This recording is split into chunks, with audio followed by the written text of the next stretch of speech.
This is our Pshat Day 365. Now, it's true we missed a few days in between, so it's not precisely a year.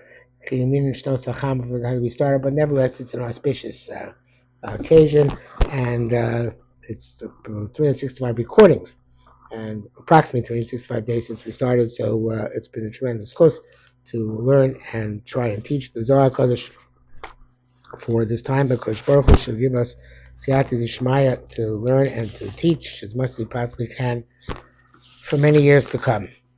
And now we're on Mem Beis, Amud Beis, and we're at Heichal Lisa.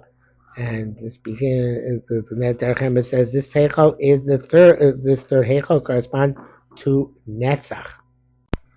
So this Heichal Lisa, Heichal Da'ir, Heichal Da'rucha Da'ikri Noga. There's a Heichal of the Ruach, which is called Noga. I don't think this is the same thing as Klipas Noga, which we have in the four Klipos. I think this is just something which is radiant. This is pure, clarified more than the ones below it. There's no shade, no hue which appears in it. Not white, no green, nor black, no sumak, nor red.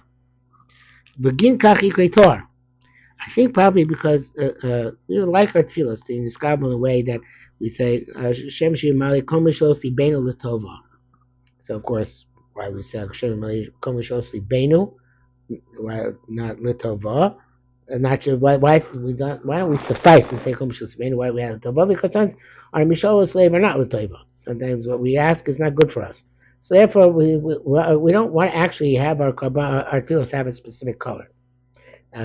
If they, of course, they do have a color when we say them. We have certain things in mind, but ultimately we're supposed to release them to Kodesh Baruch Hu and say, Hashem, Hatov Beinecha, whatever is good in your eyes, you should do for us. Whatever is L'Tova, not whatever we think is good because we don't know, but rather what is absolutely good. So therefore, Shechayin Shmei Hashem Mishalos Libenu L'Tova, for that which is good.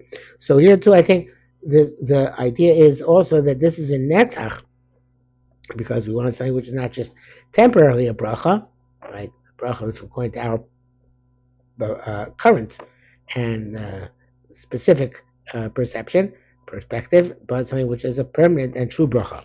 So therefore, we say that it should be something which transcends all the colors, which evidently were things which have to do with the lower echolos. Right? So it's called Torah, Dachya Berira, pure clarity. Because it's going above all those below. I guess we really had only two echolos till now, but we had lots and lots of malachim in the echolos below. So this is much higher. Even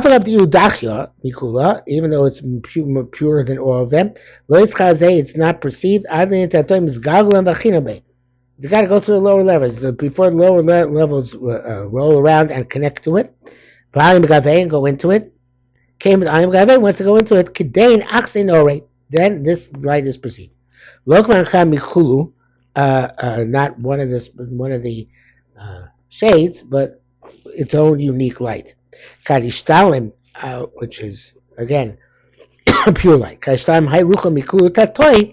this ruach is completed on account of it in comprising, taking up all the ruchas below. Apik minei nehora, the kali b'tlas nehorin, the light which comes out, which is included in three lights.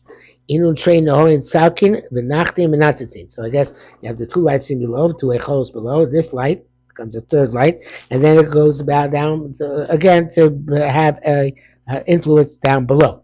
The salkin, they come up, v'nachtim, and they go down, v'natzitzin, and they sparkle. And with this light, we see 22 illuminations, which are different from each other. They're all one light. And they all come into this one light. And here, the Derech Emes says something fascinating. It says, what are these 22 lights? Kel Baruch Gedol they are. So in HaMeir L'Oretz, which we say after Yishtabach, in the mornings, there is a whole sequence which starts at the Aleph base. So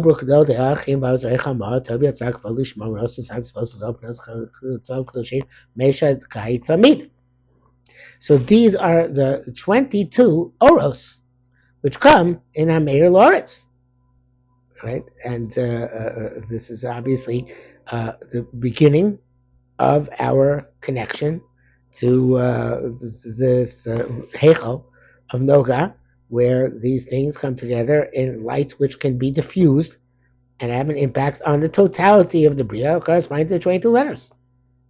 On Shabbos, we developed it further. We say Kel Adon, which elaborates on the 22 letters. But it's interesting that evidently this is supposed to appear right at the beginning of Birkas Kriya Shema, this idea of the 22 Ma'oros which come down from our, which help are brought down by our Tefillos.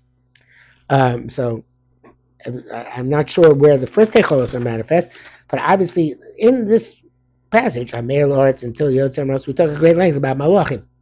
So evidently these Heichalos are intertwined with this bracha, and Kel Brukadodiyah, it summarizes somehow these 22 oros which come from this Heichal. Okay,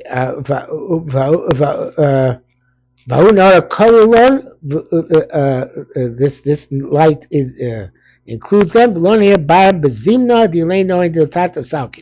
And it doesn't illuminate except when those lights from below come up.